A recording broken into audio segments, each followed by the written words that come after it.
Quando ero bambino vedevo i palazzi veneziani riflessi nell'acqua. La mia città era scomposta in lettere e numeri.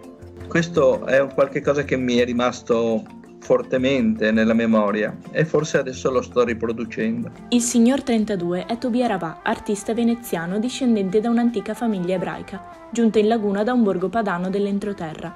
Allievo di Umberto Eco al Dams di Bologna, sin dagli anni 70 Ravà ha sperimentato un linguaggio artistico particolare, legato ai simboli, ai segni, alle lettere e ai numeri.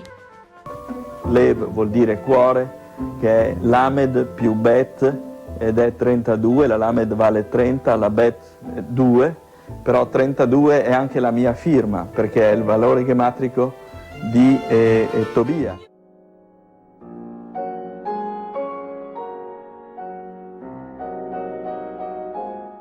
Negli anni '80 comincia ad inserire nei suoi quadri delle parole, ma per lui, studioso di mistica ebraica, le parole e i numeri associati al mondo rappresentato assumono presto un altro valore.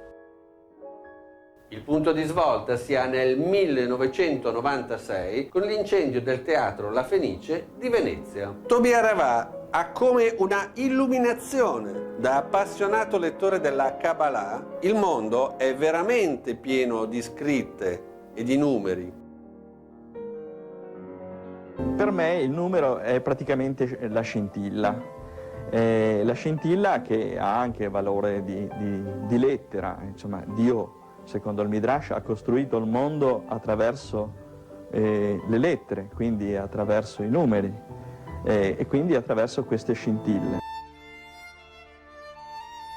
Questo linguaggio che è veramente unico, è un linguaggio fatto di lettere ebraiche e di numeri che ha a che fare anche con la matematica, perché Tobia ha fatto anche 2 scoperte matematiche, una sulla sequenza di Fibonacci e una sui numeri primi, e poi ogni opera può essere anche decriptata, decodificata, quindi si può leggere come un testo. Ho sentito bisogno di utilizzare i colori della bandiera ucraina proprio per sensibilizzare un po' la gente su questo momento bellico, insomma, specifico.